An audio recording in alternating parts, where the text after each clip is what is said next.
Ayan guys, papanoorin na naman natin si ate nagluluto naman ng masarap na ulam at ito ay nag-aadobo siya ng pato. Naku naman na talaga, hindi ko na kaya dito sa earth. Napakasarap naman talaga ng mga ulam na aking napapanood.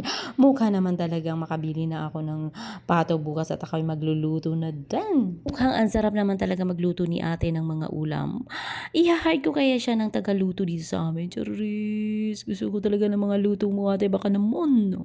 At eto nga po pala ang finished product ng kanya pong ulam. Mukhang masarap talaga at mapapaubos ka talaga ng bahaw.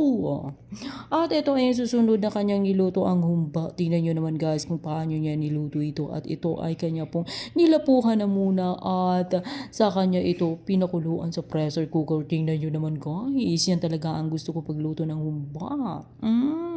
Guys, naiiba talaga yung boses ko kapag ganito ang mga napupunood kong pagkain. Talaga naman napapikit ako.